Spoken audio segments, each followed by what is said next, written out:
In 2024, New Zealand rejected 41% of all residence visa applications. That's thousands of people with degrees, work experience, savings, told no after months of waiting.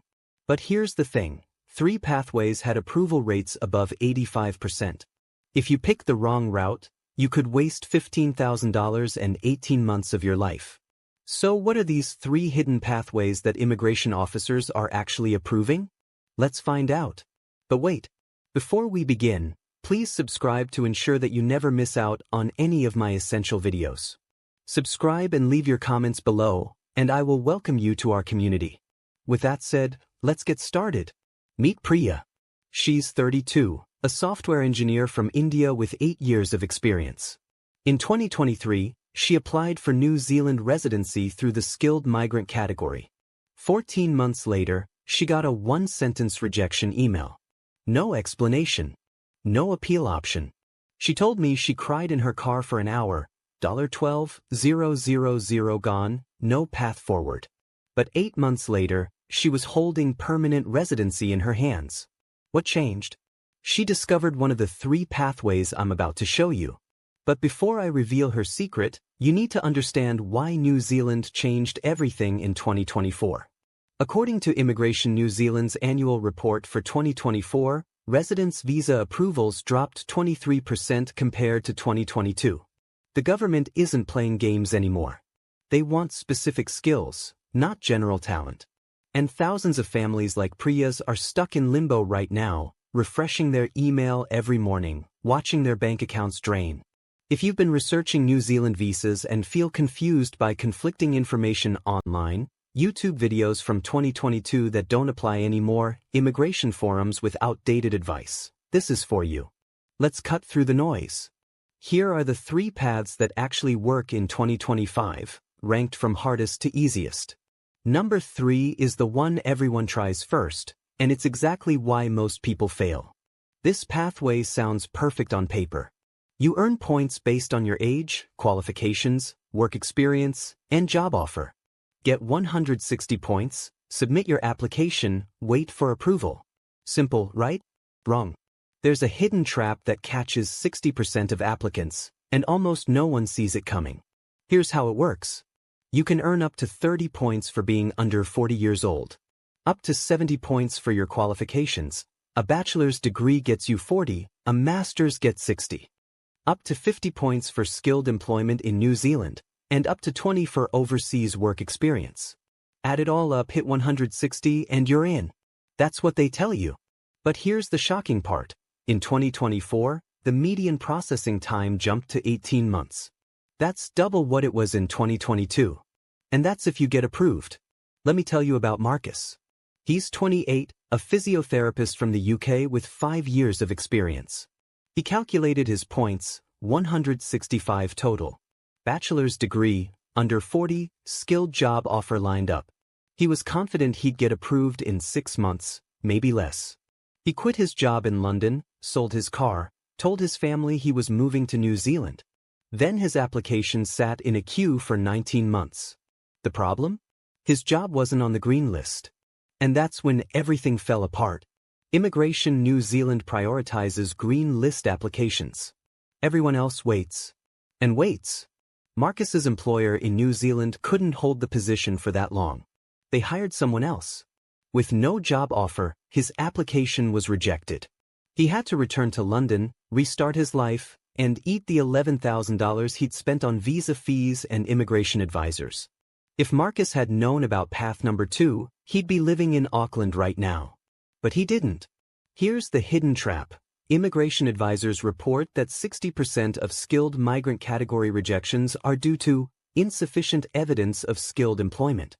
Even with 170 points, if your job isn't explicitly listed as skilled, you're gambling. You're submitting documents, paying fees, waiting months, and there's no guarantee. Imagine watching your bank account drain month after month while your application sits in a queue. Imagine telling your partner, just a few more months, over and over. That's the reality of path number 3 in 2025. So here's the alternative. Don't apply through this pathway unless your occupation is on the green list. That's it. Check the green list first at immigration.government.nz before spending a single dollar. If your job is on there, your approval rate jumps to 87%. If it's not, your approval rate is 34%. That's the difference between a strategic move and an expensive mistake. But what if you're not on the green list? That's where path number 2 changes the game. This is the pathway Priya used. And it's why she got approved in 8 months instead of being rejected again. Here's how it works. If your job is on the green list, you skip the points system entirely. No calculating age points, no worrying about qualifications. You just need a job offer from an accredited employer. There are 2 tiers. Tier 1 gives you immediate residency. Tier 2 gives you residency after working in New Zealand for 2 years. In 2024, this pathway had an 85% approval rate, the highest of any skilled worker category. But here's the catch nobody tells you. The employer has to be accredited by Immigration New Zealand. And they have to prove they tried to hire a New Zealander first. Most employers won't bother with this paperwork. It's time-consuming, it's expensive, and if they can hire a local without the hassle, they will. So having the right occupation isn't enough. You need the right employer. According to data from the Ministry of Business, Innovation and Employment, only 23% of New Zealand employers complete the accreditation process. That means even if you're a registered nurse or a civil engineer, both Tier 1 occupations, if your employer isn't accredited, you can't apply. Let me tell you the rest of Priya's story. After her skilled migrant rejection, she spent 2 weeks researching. She found out her occupation, software developer, was on the green list. But instead of applying to random tech companies, she searched specifically for accredited employers New Zealand Tech on LinkedIn. She found 12 companies actively hiring her role. She applied to all of them.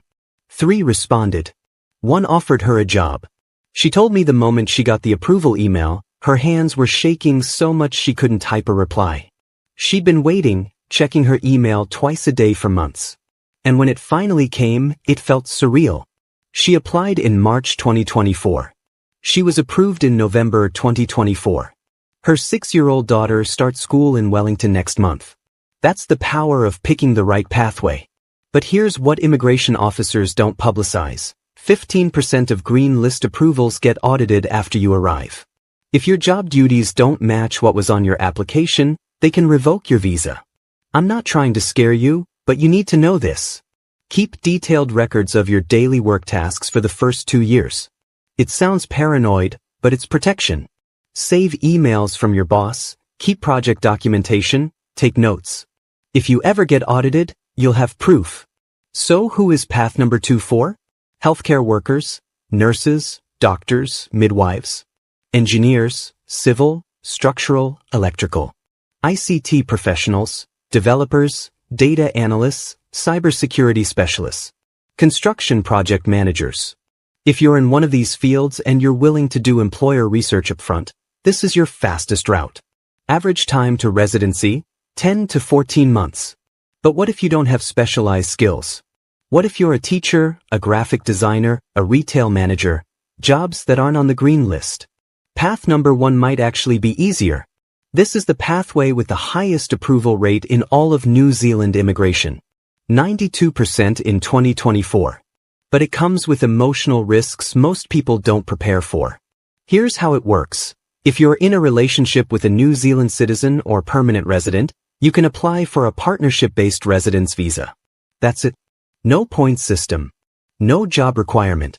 No English test if you're from certain countries like the UK, Canada, or the US. And it's processed faster than any skilled worker visa. Average 7 months. Now, I know what some of you are thinking. That's cheating. Or, that's not a real immigration pathway. But it is. It's legitimate, it's legal, and if you're in a genuine relationship with a Kiwi, this pathway has fewer bureaucratic hurdles than any other. You don't need to navigate occupation lists. You don't need employer sponsorship. You don't need to compete with thousands of other applicants for limited spots. If the relationship is real, this is the clearest path to New Zealand residency. Let me introduce you to James and Aroha. James is 35, a high school teacher from Canada. Aroha is 33, a New Zealand citizen working as a nurse in Wellington. They met online in 2022, did long distance for 18 months, flights back and forth, video calls every night, the whole thing. James tried applying through the skilled migrant category first. He had 155 points. But teaching wasn't on the green list. His application was rejected after 16 months. James told me he felt like a failure. He'd been a teacher for 12 years, shaped hundreds of students' lives, but apparently wasn't skilled enough for New Zealand. That rejection crushed him. But then he and Aotearoa got engaged. They decided to try the partnership visa. They gathered evidence, photos from their trips together, screenshots of their daily texts, letters from friends confirming the relationship. They applied in January 2024. Aotearoa described the day the approval came. They were at a beach in Tauranga, sitting on the sand, and she checked her email. When she saw the subject line, "Decision on your residence application," she started shaking. She opened it. Approved. She screamed so loud people thought someone was drowning. James said he just sat there, staring at the ocean, not believing it was real. They were approved in 6 months. They got married in Wellington last October. James now teaches at a local college, and they just bought their first home together in Petwan. That's the power of path number 1. But here's the dark side. Immigration New Zealand investigates relationship fraud aggressively. In 2024, 8% of partnership applications were flagged for additional verification. That means home visits. Interviews where they separate you and your partner and ask the same questions to see if your stories match. Social media checks to see if you're posting about each other. If they suspect your relationship isn't genuine, you won't just get rejected, you could be banned from reapplying for 5 years. They'll ask your neighbors about you. They'll check if you're really living together. They'll look at your bank statements to see if you're sharing expenses. This isn't a scare tactic. This is what actually happens.